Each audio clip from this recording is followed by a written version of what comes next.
bahkan di peringkat Asia dan antarabangsa. Apakah pengorbanan yang harus dilalui untuk menjadi bintang sukan? Mampukah kita melahirkan bintang-bintang sukan pelapis? Adakah impian untuk menjadi bintang sukan masih lagi relevan atau terbalut? Kali ini, DNA akan mencari semua jawapan itu. Kita akan paparkan 3 individu muda yang masing-masing berbakat dalam bidang sukan. Nilai disiplin yang ada pada diri ahli gimnastik bintang Aizat Muhammad Diri, nilai cabar diri pada bintang memanah Abdul Dayan Jaafar, dan nilai kegigihan pada olahragawan sukan Olimpik khas Salihin Sinar. Bersama kami dalam DNA.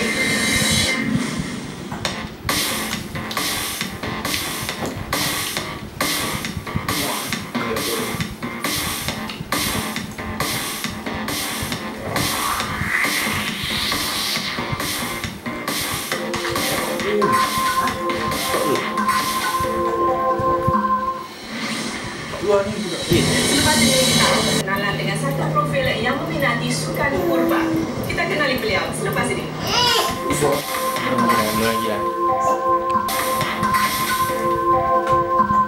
Pada usia 9 tahun, profil kita seterusnya telah berjinak-jinak dengan memanah. Atas galakan bapanya, Abdul Dayan Jaafar kemudiannya menceburi bidang sukan memanah sebagai profesional. Kita kenali beliau.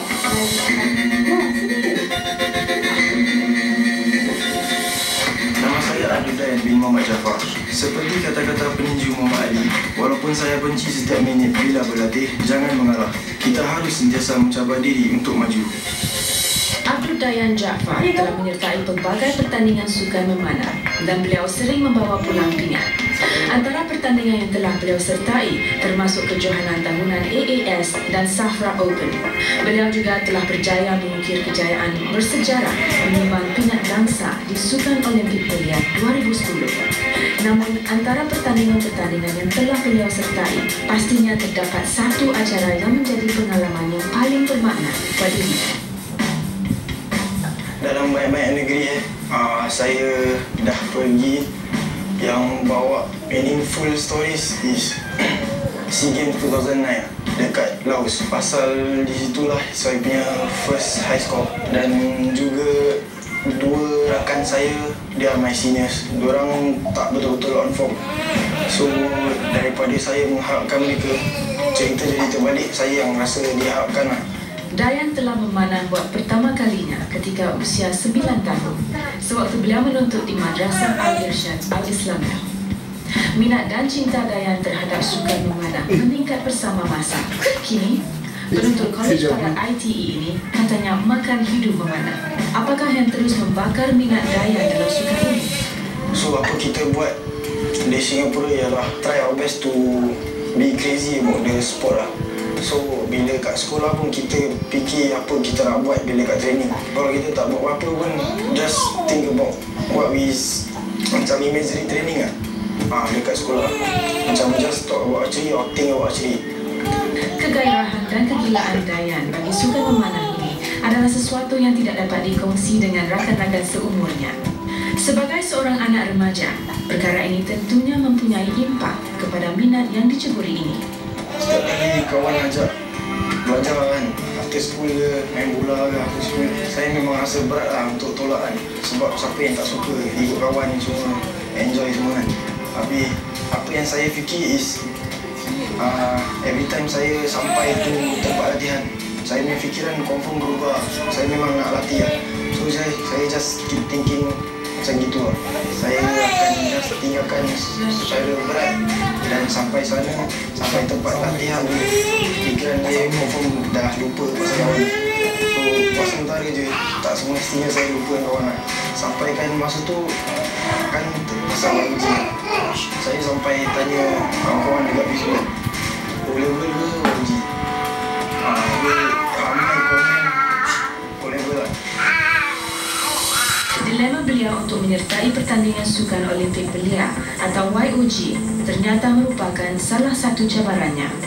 Walaupun terpaksa membuat keputusan yang sukar dan membingungkan, pilihan Dayan untuk ke sukan Olimpik Belia membuahkan kesudahan yang cukup membanggakan. Apabila saya dapat tahu yang saya dapat dipilih untuk mewakili Singapura di YOG, perasaan saya is gemuruh dan rasa sangat expectation lah daripada luar.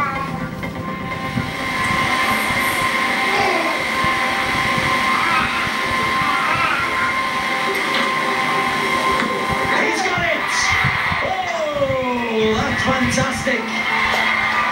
Abdul Muhammad Jabbar has literally hit the bullseye and a perfect 20-point score. You could not have a better shootout. Saya rasa berbaloi tentang pengorbanan saya semua. Saya tak expect orang menang apa-apa pun lah. Rasa happy ada, terperanjat ada. Rasa worth gila.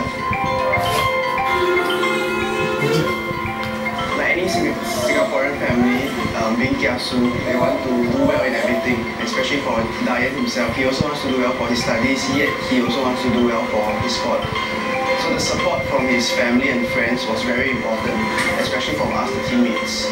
So most of us, we advise him to concentrate maybe for archery in the first half of the year for YOG, and later on his studies. We were very happy for him that he actually won an Olympic medal for Singapore, and it's the first of its kind. Penglibatan Dayan dalam sukan memanah ini bukanlah secara kebetulan. Ayah Dayan, Encik Muhammad Jaafar Salikin, merupakan seorang jurulatih memanah. Jadi tidak hairanlah bila Dayan ingin menjejaki langkah yang serupa. Tentunya ayahnya telah memainkan peranan penting dalam memupuk minat ini bagi dirinya. Ada banyak kali bila saya dah rasa nak give up atau nak lepaskan di archery ini. Dah berapa tahun itu baru nak give up kan. Bapak saya memang dulu memang marah betul lah. Buat apa nak henti yang benda yang kita dah lama start kan. Buang duit, buang masa kan daripada dulu lah. Habis dia kata kalau dah ada bintang yang growing dalam badan kita, dalam diri kita lah. Kalau stop memang bisa waste lah. Dayan akui bahawa dahulunya minat beliau terhadap sukan memanah seringkali tergugat oleh pengaruhan luar. Namun setelah bertahun mendalami sukan ini, fokus Dayan pastinya lebih kukuh. Apa yang saya rasa sekarang tentang memanah adalah dah macam setengah badan saya. Kalau let's say kalau saya dah stop archery ni memang satu bahagian dah hilang. Macam itu lah.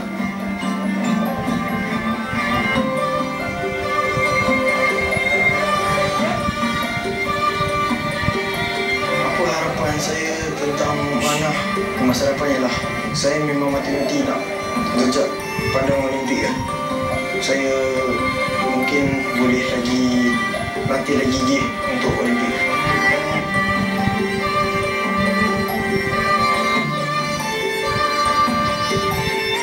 Saya percaya setiap orang ada kebolehan masing-masing, dan untuk lebihkan pencapaian kita, kebolehan kita untuk lagi perbaiki lagi, kita harus cabar lagi diri kita sendiri.